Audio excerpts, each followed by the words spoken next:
Nous sommes des fabricants joailliers. Nous travaillons pour les plus grands. Je suis lapidaire avec une spécialité de fastier. Le métier de lapidaire, c'est de tailler la pierre de façon à lui rendre le maximum de feu. Le métier d'ébéniste, c'est de recouvrir un bâti pour rendre esthétique les choses. En fait, l'émail, c'est un petit peu de l'alchimie. Tout ce qui est développement, l'imagination, ensuite la mise en forme. Nos compétences sont multiples. Notre métier de haute joaillerie nécessite un travail d'une grande minutie et d'une grande précision. Fabricant d'automates, c'est plutôt un métier assez rare en fait. Ça fait 25 ans que je travaille dans ce métier. On ne voit pas les jours passer, même les mois, voire les années. C'est un métier extraordinaire que l'on pratique par passion. Oui, c'est un métier d'art. Il faut avoir de l'expérience pour pouvoir obtenir ce résultat. Quand on m'a donné la réalisation de cet objet, c'était une grande joie pour nous. Ça y est, on va travailler pour Van Cleef & Arpels. Tout était réuni pour faire un bel objet unique et novateur. C'est l'extraordinaire, c'est du jamais vu. Le projet d'automate de la maison Van Cleef & Arpels est né il y a 6 ou 7 ans maintenant, de l'envie de changer d'échelle et de rejoindre une autre légende, une autre histoire qui nous faisait beaucoup rêver, qui était celle des automates de table, c'est-à-dire une bien plus grande dimension et un automatisme magique. Cet objet répond avant tout à la dimension narrative et poétique de la maison. Il s'inscrit dans tout un univers visuel et magique qui nous plaît beaucoup et qui nous inspire.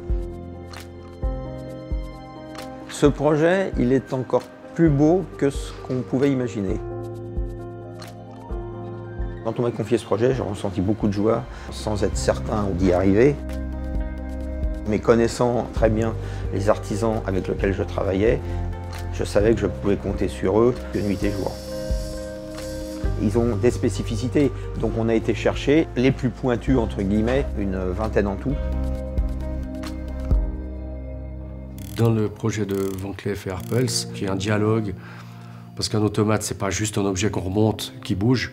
J'essaie de donner une histoire à l'objet. Au niveau de la joaillerie, de loin, c'est la pièce la plus complexe que j'ai jamais faite. Je pense que la première qualité qu'il faut avoir, c'est de la patience. Pouvoir travailler avec des gens qui sont à la pointe de la joaillerie, c'est une belle récompense. Il y a de la collaboration, il y a des échanges, c'est motivant. Ça ajoute un petit peu plus de piment à l'aventure. Notre rôle était d'émailler les pièces métalliques, de la feuille de nénuphar et puis des pétales, et les ailes de la fée. On voit si les cristaux commencent à fondre et quelle couleur ils prennent, et on fait ça à l'œil, en ouvrant le four, en regardant, hop. Là, on arrive à avoir des nuances proches du naturel. J'ai été contacté par Van Cleef & Arpels pour faster la tête de la fée. Je dois être pratiquement le seul à travailler sur des établis aussi anciens. On a une relation bien plus sensuelle avec la pierre.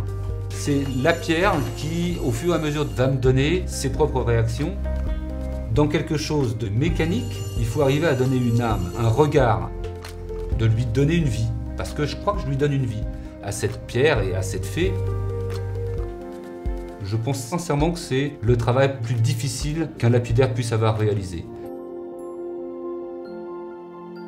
Nous avons fait la sculpture, donné des proportions exactes à la fée. C'est du travail artistique à très haut niveau, sans modèle. La technicité employée pour animer cette petite fée a été assez difficile aussi. La réalisation des pétales, c'était une épreuve assez douloureuse. Nous avons été obligés de les confectionner entièrement à la main. C'est une prouesse, c'est un travail à l'ancienne. C'est passionnant d'être confronté à tous ces problèmes et de solutionner ça au fil du temps avec les différents artisans. On a des pièces qui sont techniquement et esthétiquement fabuleuses. À l'atelier, on a toujours eu le souci de porter notre métier au maximum, de faire toujours le métier le mieux possible. On a été contacté pour plaquer d'ébène un socle en aluminium. L'ébène est un bois agréable à travailler, mais un bois fragile et assez cassant. Le collage de cette pièce n'est pas un collage classique. La prise de risque est assez importante. Il fallait un vernis qui mette en valeur le bois sans nuire à la joaillerie, donc satiné, un petit peu plus brillant que d'ordinaire. Donc là, on n'a pas le droit à l'erreur, parce que c'est irréversible. Je dirais que toutes les pièces chez Van Cleef sont des défis. Celle-là en particulier à cause du système, parce que ça bouge. On part d'un gouaché, de la coccinelle, qu'il va falloir mettre en volume. C'est un travail de modeleur. C'est un travail assez intéressant, c'est le plus intéressant d'entre tous d'ailleurs. Cette coccinelle servira d'aiguille pour cet automate extraordinaire. De toute façon, la nature, c'est quelque chose de beau à la base, et quoi de plus sympa que d'essayer de l'imiter. Moi qui suis très attaché à la nature, je me ressentais complètement dans mon élément.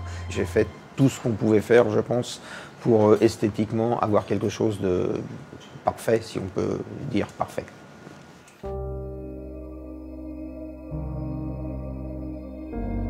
Elle est exceptionnelle, cette petite coccinelle, dans le sens où c'est un petit objet qui est minuscule, avec de très grosses pierres.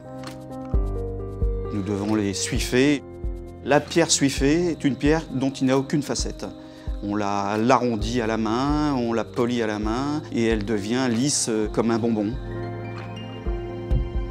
C'est une difficulté particulière parce que nous faisons tout à l'œil, comme ça, sans repère. Nous avons travaillé ce papillon sous forme de dentelle avec un maximum de légèreté, une transparence. On ne voit que de la matière brillante et des diamants. Nous avons l'habitude de réaliser des papillons pour la maison Van Cleef & Arpels, mais c'est la première fois que nous le réalisons en mouvement. On a recherché un système qui a permis de créer un battement d'ailes complètement aléatoire à l'image d'un vrai papillon. La matière exceptionnelle qui est l'opale est très difficile à travailler, particulièrement friable, et le papillon se métamorphose. C'est un travail d'équipe sur plusieurs mois de recherche et d'aventure et qui finalise ce rêve en réalité. Aujourd'hui, Van Cleef & Arpels prend le temps de faire des choses qui ne se font plus.